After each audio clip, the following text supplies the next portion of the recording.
Hey everyone, today I'm here with foam crafting tips I wish I knew before I started this hobby at all. I'm genuinely surprised I never learned any of this stuff in beginners tutorials. It's stuff I either picked up along the way or that I heard kind of offhandedly mentioned in other tutorials I was watching, but it's never put in anything as like things you should know before you get started. And so this is my little spiel about that and why I think you should do or get these things before you start foam crafting. So let's get into it. Do yourself a favor and purchase yourself a handheld belt sander. I first heard about it on a video by Alt F4 Cosplay and watched her use it on props, and I immediately had to have one.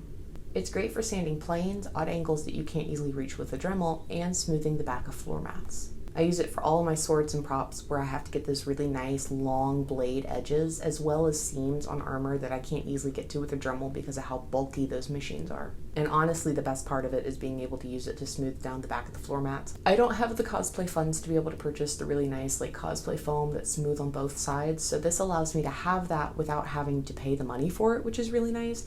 It's a little bit extra work, but it's honestly really worth it to get better adhesion when you're attaching two pieces directly together. Going along with the Dremel thing, always use high grit Dremel drums and belt sander belts whenever you're doing anything that's on the outside of your armor. 1000 grit Dremel drums make it so smooth where it looks like you haven't even dremeled it down.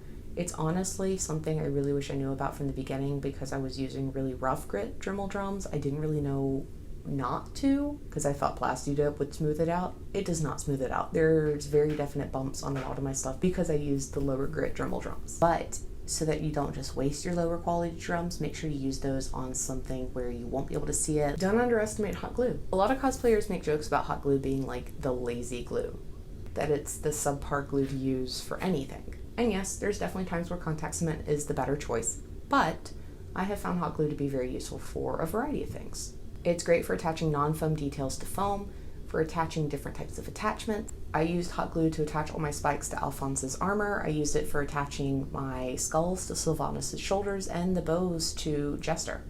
And honestly, it's the best glue to use when you're doing any kind of attachments on armor such as buckles, straps, or Velcro.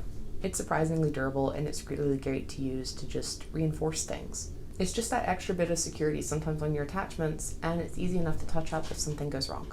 I genuinely wish someone had mentioned this in the beginning because this would have saved me so much time. Speed dry your contact cement with your heat gun, especially if you're gluing very large pieces together. Contact cement honestly takes a pretty good while to dry, and you have to make sure that both pieces are tacky before you can attach them. And if you're outside and it's chilly, or if you're just anywhere and it's colder temperatures, it's going to take even longer. A heat gun speeds up the process a ton. It saves you time, it saves you just sanity, and it means you won't have 20 items sitting around as you just kind of twiddle your thumbs waiting for everything to dry. You can do one thing right after another and you don't have to try and remember what goes to what. Heat affects your cosplays a ton, especially if you're working on foam. This is a warning for anyone who's in warmer climates, or who live in Georgia, like me, or who do their work outside. Direct sunlight will split your seams. Leaving your armor in a car on a warm day will split your seams. Intense heat on Warbler will cause it to begin to bend.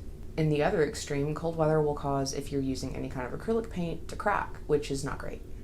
So just be careful if you're crafting outside that you don't leave it out there for too long and that you can keep it in somewhat of a climate-controlled space if possible.